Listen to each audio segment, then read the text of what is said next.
We'll use the phone to call Ireland. It's right over there on the desk. Thank you. Sure. I'll be needing an overseas operator.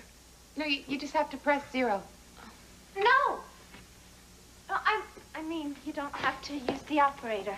You can dial direct. I called for Kate the other day. There's the number.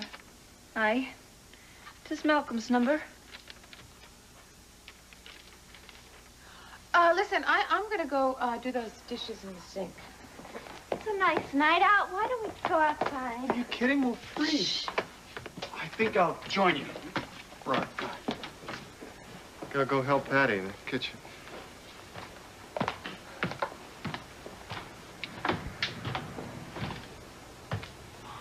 Where did you go earlier? Are you okay? I'm fine. Quinn, I know, I saw him leave. Well, we're going to be out on the porch, so that's where we're going to be.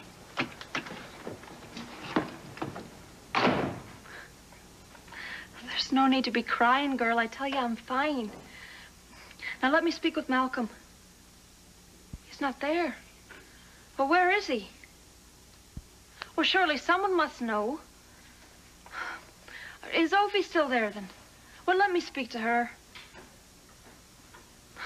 All right, listen. You have my number here. Now, I want you to call me as soon as there's any word. Aye, Sophie or Malcolm. The wind be at your back. Malcolm's not back yet. Back? Well, I assumed he'd be out searching for you. He still is. But they've seen him. Not for days. Is there some reason you're finding this odd? No, I just know how worried they must be. Well, I put their minds at rest. Now, maybe you could do the same thing for me, Kate McCleary. What do you mean? Pardon my bluntness, but what exactly has there been between you and Malcolm? Malcolm? Aye. The man I'm about to marry. You know, that's the funny thing about powerful men. They have so much more to lose. You're bluffing, McCleary. Who am I? Well, maybe you're right. Maybe I won't kill again. But what if you're wrong? I'm not wrong. I know an empty threat when I hear it. You can't kill me. You don't have it in you. No, you knew the man that I was, but you don't know the man that I've become. And God knows, the world would be better off without you.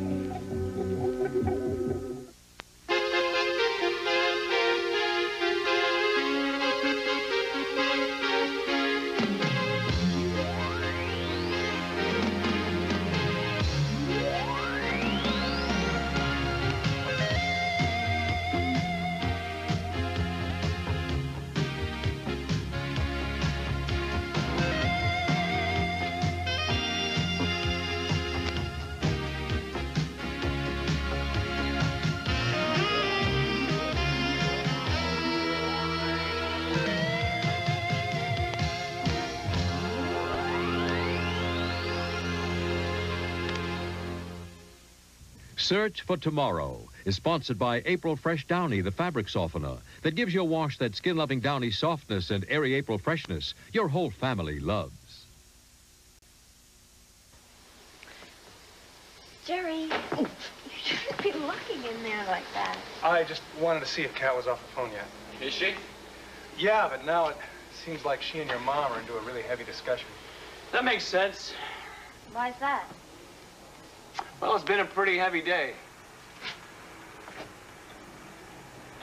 You'll probably be going back to work soon, right? Oh, not soon enough. I'm about sick to death of sitting around here just waiting. Still, it must be nice. What? You know, having something in your life that you love to do. Yeah, I guess. What about you? I guess you're going to be going back to school pretty soon, huh? Yeah. I've been thinking a lot about what I want to major in. Well, pick something that's fun. After all, it's not like you're going to have to worry about work. Why not? Well, because what's mine is yours, that's why. You're going to be what's known as a member of the leisure class. Jerry, you don't understand. I want to work. But not just at any job. I want to find something I love to do as much as Cagney loves the police force. I'm sure you will. I have to. You mean like finding your purpose in life? Yeah, I guess you could call it that. Yeah, I want that too. In fact, I've been thinking about starting my own business. Oh, really? Your own business? Well, it's still sort of in the planning stage, but I've been kicking a few ideas around. Well, that's great. I think you'd be wonderful running your business. I really do. It does seem to be in the blood, doesn't it? Well, look at your grandfather. I mean, you must have learned so much just being around him. Yeah, that's true. It's getting kind of cold out here, isn't it? Oh, let's see what we can do here. Here. Take hold of that side. Well, come on, Terry. There's room enough for all of us here. Are you sure 3 won't be a crowd? Come on, it's cold. All right. Jump in. Don't pull too hard. There you go.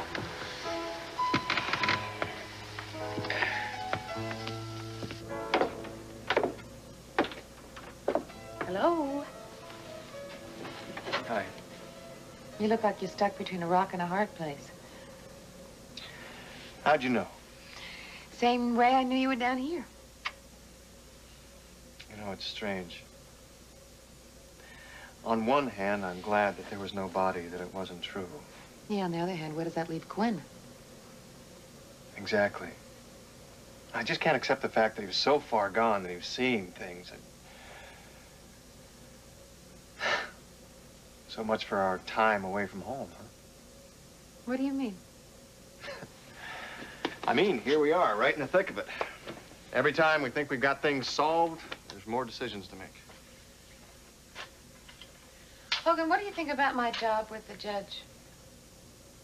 I thought you were fired for taking off to Ireland. Yeah, well, that's what my mother said. But I know I could talk my way back onto a staff if I really wanted to, especially now that Ella Hobbs is gone. She didn't like me very much. But I don't know if there's any point. Ella Hobbs. We're on the same wavelength again, right? Are we? Mm-hmm. Well, either you can say it or I can say it, but we've both been thinking about her confession for a long time now. A little too convenient, wasn't it? Tied things up a little too neatly, didn't it? I agree. How could she have stolen an entire payroll and kept it a secret from the judge all these years? What about the $500,000 that I found was deposited right after the payroll robbery? I mean, I'm sure the judge could somehow blame it on Ella, but I don't know. Yeah, well, he'll find a way not to implicate himself. You can be sure of that. Okay, so the question is it the truth or is it one big alibi? Uh-huh.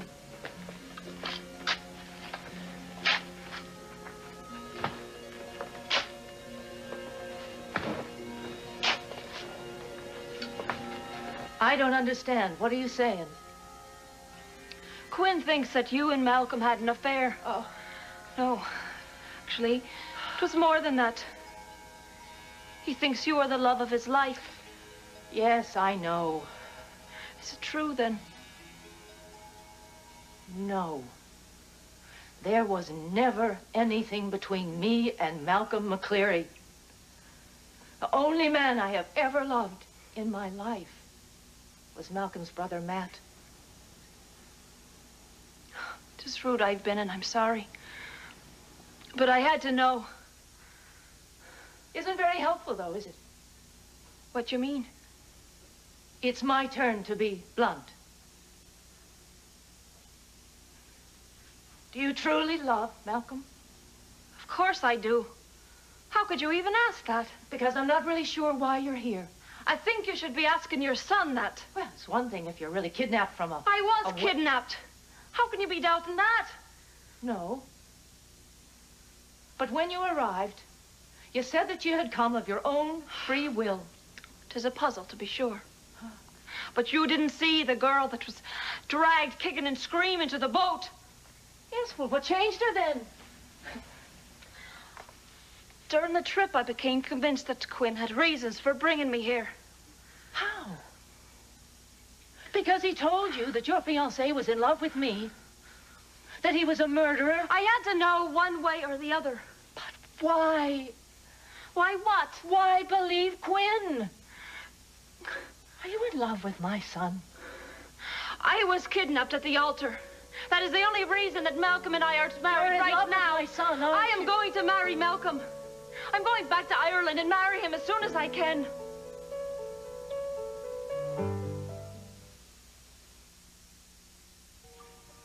Nice try. Too bad I don't believe it. Now, don't push me, Jeremiah. Empty threats. You know, one of these days, you're gonna talk your way into a grave. You know that? So you decided to stay in Henderson to protect, Kate, no doubt? No, because my fiancée is being brought here, and I want to make sure she gets back to Ireland safely. Oh, don't give me that talk about other women. Listen, I haven't been blind these 21 years. And what's that supposed to mean? An attractive woman who refuses to get remarried, who's waiting for her lover, so you come back to save her. No, because Kate is going to need help with Quinn when he gets here, that's why. What kind of help? What were you going to do? Tell everything to him? You know I can't do that. So you did come back to see Kate. Why did you admit it, man? You know nothing about what's between Kate and me, so stay out of it. I know more than you think. Oh, yeah? Because you prevented her from seeing me when she came to Ireland, is that it? Well, I know all about that, she told me. So now you're going to see the difference between us. I make no idle threats. You know, I warned you that if you stayed to protect her family, you'd end up destroying it instead. Well, I'm not leaving. So the youngest shall be first. It's almost biblical, isn't it? What are you doing? Police Commissioner Fry, please. Hello, Bob. Jeremiah. I want to talk to you about one of your officers, McCagney McCleary. Yes, I'm afraid you're going to have to let him go. That's right. Fired. Hey, is that a police car? It looks like Lieutenant Grant. That is Lieutenant Grant. Excuse me. Lieutenant, what are you doing all the way out here? Relax, McCleary, relax. Come on down here. I want you to be fully rested when you report for active duty. Report for duty? That's Back to right. work? That's right. And you better be on time. Oh, yes, sir. Okay. And another thing, McCleary. You're not a rookie anymore. I think it's time you developed a more precinct-like attitude. Precinct-like? Yes, sir. Patrolman McCleary reporting for duty, sir. Early in the morning, sir. That'll do. Now realize you're going to be riding a desk for a while. Riding a desk? Attitude, McCleary. Attitude. Wait a minute, you... That's not fair. You had ulterior motives. Well, how do you think I rose to be lieutenant? Good to have you back, son. Thank you, sir. Thank you. Dr. Glenn is being released in the morning. I want to be there. Okay, see you there. Miss Stone, Mr. Henderson. Thanks, Lieutenant. I'd forgotten Dr. Glenn was still in jail. Yeah. I got a lot of apologizing to do. Cagney, you shouldn't feel bad. Evie's right, Cagney. After all, everybody thought he was to blame for the crash. Even Dr. Glenn himself. Right.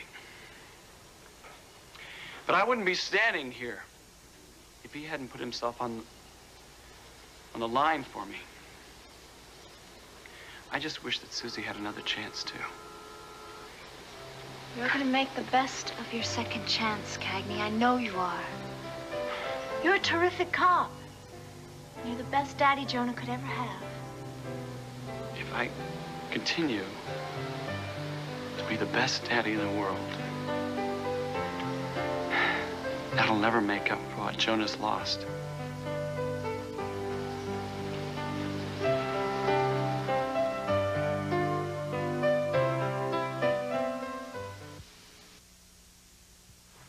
You okay, Cagney? Yeah. You know,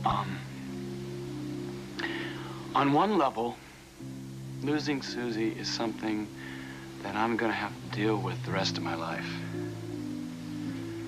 But deep down, you know, where it really counts, I know she's all right. And she's in a good place. Because I saw it. And it gives me real peace. You know, she's gonna be waiting there for me. And it's gonna be just like home. Someday I'll see Mama, too. You will. And we'll all be together again.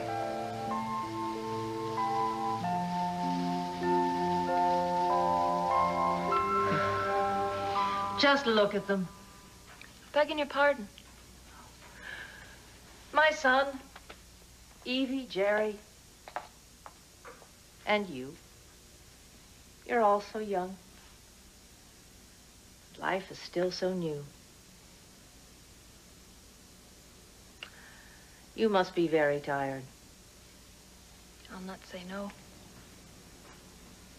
Would you like to be staying here tonight? Do you really want me to? Thank you. Is that all you have to wear? Other than what I have on. I don't know. If you're about my size, maybe I have something that will fit you. Again, I'll not say no. Excuse me.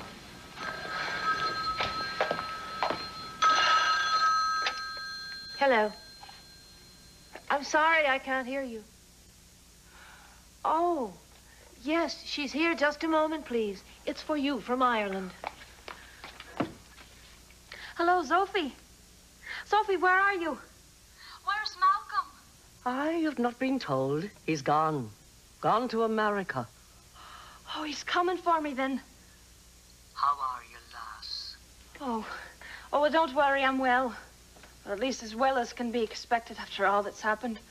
It's what hasn't happened so affecting you, lass. Maybe now you'll stop fighting your feelings, your true feelings. Oh, 'tis enough of feelings. Just tell me when Malcolm will be here.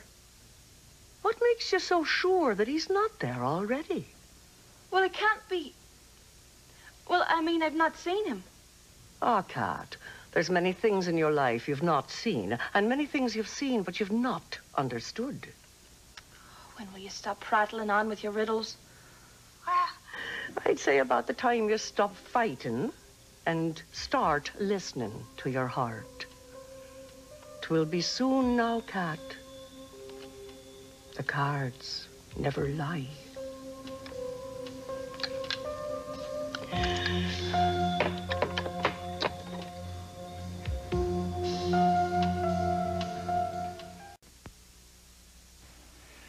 I know it's a lot to ask, Bob, but just remember it's not as if you didn't owe me a couple of favors.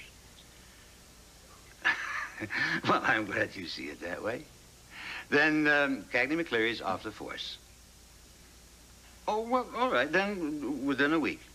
Fine. Well, who's next? Hogan? You leave Hogan out of this. Now, I don't know this Estelle Kendall that well, but I bet she is a savvy woman, and she knows what connections with someone in my position can do for her and for a newspaper. This isn't over, Judge. This isn't over by half. It better be over if you know what's good for the McClearys. If you know what's good for you, it's all better be over. Did you talk with Malcolm? I couldn't. He's on his way here to America. No, he can't be. He what? Oh, I'm sorry. I wasn't thinking. Of course, he's on his way. For you. Yes. For me. Look at this. It's so dirty. It'll never come clean, and never. It just won't do like this. It won't do. Don't worry, we'll fix it. You can't fix it. There's some things you just can't fix. Oh, there's a way. There's always A way. Is there? Then why can't I?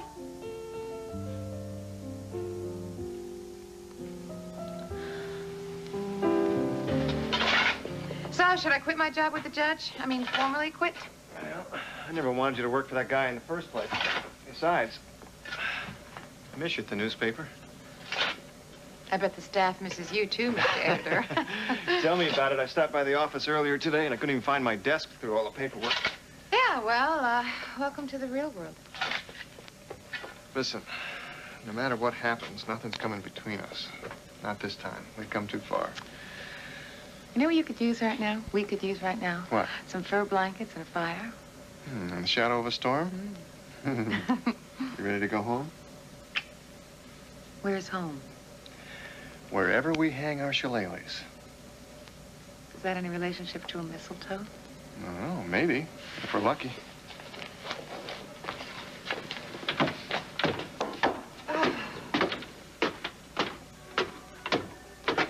Hey, coming? Yeah, go ahead. I'll be right there.